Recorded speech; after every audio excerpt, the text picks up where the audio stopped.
Hi, Cindy Bettino, Transformational Healing. This is one of our sponsor interviews for Sterling Women. And, I consider myself one of the luckiest people in the world. Not only do I have a fabulous job with Transformational Healing and helping people find more happiness, but I get to be the host of Sterling Women and work with so many people that I love and adore. And Pam Jones, or Pamela Jones, is one of those people. So I've known Pam for how long?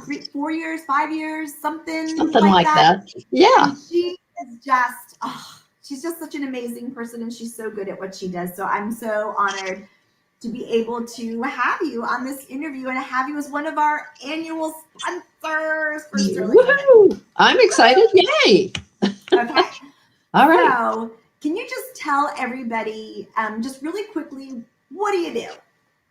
Okay, I am a real estate broker. I sell properties.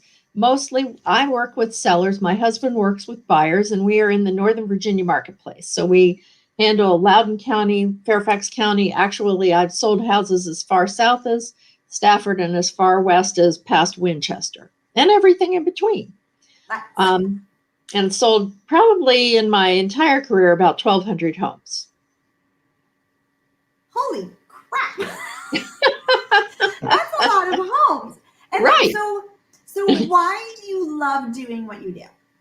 Well, mostly it's just great people. I work with great people. Folks, when they have a real estate need, it's complicated. There's a lot of moving parts. Not just the move, but preparing the house, selecting the right agent, having a plan. So it just, you maximize the profit on a sale and you find the right house for your family on a purchase. So yeah, it's complicated, but I make great friends. I actually had to redefine prospecting for business as looking for new friends. So that's all I do every day. That. Say that again. What? Okay, so I'm a fairly amiable personality, kind of shy, actually. Can you imagine that?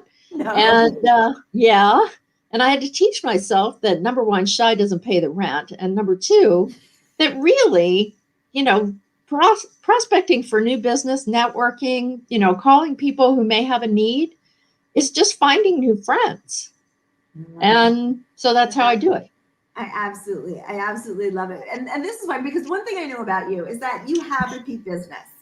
And you're good at what you do when you have repeat business and when you get referrals. And I know you get a lot of referrals. Mm-hmm. So I guess the quandary is, so I know so many people, like you said, it's complicated, right? What you do is complicated.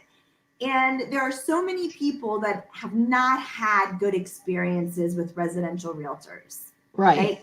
So why do people refer you? Why do people rehire you when so many people have bad experiences? Like, how can we help people not have a bad experience other than hiring you? How do we help them not have a bad experience in the future buying or selling their home? Well, the best, make sure that you interview with some specific questions in mind. People hire agents who are friends, not having any idea what that agent's track record is. So, so many people are part-time. It's a second job, or it's just a hobby. It's an expensive hobby, I like to say.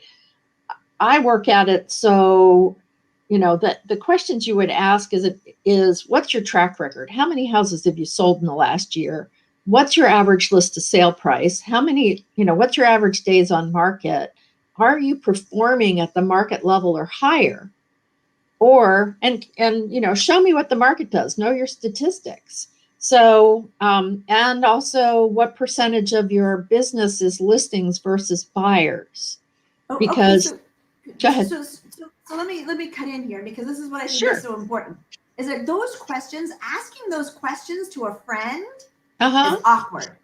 Right. So people forget that buying and selling a home is business. Absolutely. It's business.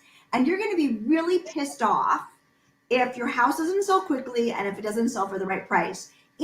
Or if you're on the other side, if you're buying it if you don't feel like you've gotten it for the right price. And right now, especially with the market being so crazy, when you have competition of like 10 other offers and you consistently don't get the house that you want. Right. So, Yeah. that's why I think so asking those questions I think is so important. And it's hard to ask those questions of someone that you're friends with, because what if they don't give you the right answers?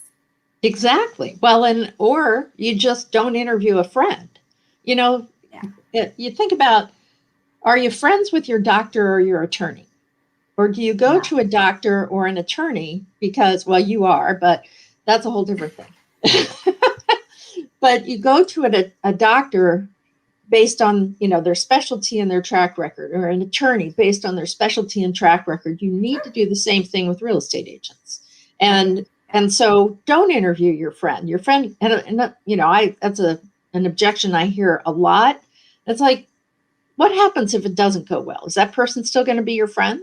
Yeah. Do you really want your friend to know your deepest, darkest financial secrets? Maybe Or not. have to clean up and whatever. do your house. Right. Your house. Right.